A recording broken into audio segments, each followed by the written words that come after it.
లక్ష్మీనారాయణ సేవా సమితి ఆధ్వర్యంలో నల్గొండ జిల్లాలోని పద్మవంశీ కాంప్లెక్స్ పద్మజ్యోతి కాంప్లెక్స్ గ్రౌండ్లో ఈ శుక్రవారం వచ్చే శుక్రవారం అంటే 23వ తారీఖు సాయంకాలము 4 గంటల నుంచి 8 గంటల ప్రాంతంలో వరలక్ష్మి సామూహిక వ్రతాలు నిర్వహించడం జరుగుతుంది. అయితే సామూహిక వ్రతాలకి అర్థము ఏంటి అంటే కనుక మనమందరం వరలక్ష్మి వ్రతాలు చాలామంది 1వ వారం 2వ వారం చేస్తూనే ఉంటాము. అయితే కొంతమందికి వీలు పడక కూడా చేసుకోకపోయి ఉండొచ్చు.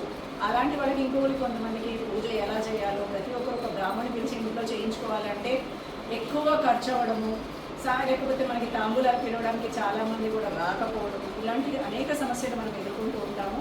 పూజ బాగానే చేస్తున్నామని మనం అనుకుంటాం, కానీ ఆ పూజ విధి విధానాలతో చేయకపోవడం వల్ల మనకి కావాల్సినంత ఫలితం రాకపోవడం ఇలాంటివన్నీ జరుగుతాయి. అయితే ఎప్పుడైతే మనం సామూహికంగా కూర్చుని ఒక బ్రాహ్మణుడి ఆధ్వర్యంలో, ఒక గురువు యొక్క ఆధ్వర్యంలో మనం ఏదైనా వ్రతం కానీ పూజ కానీ సుసంపన్నం చేసుకుంటామో దాని ఫలితము అక్షయం, అమోఘం.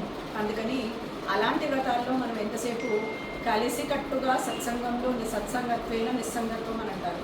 అంటే ఎప్పుడైతే మనం సత్సంగంలో కూర్చుంటామో మనకి తెలియకుండానే ఎంతో కొంత భక్తి, శ్రద్ధ, మంత్రము, అలాగే మనకి తెలియకుండానే భగవంతుడి యొక్క జ్ఞానము, తత్వము కూడా మనకి మన శరీరంలో ప్రవేశిస్తుంది. అది చాలట మన జీవితాన్ని ఉద్ధరించడానికి.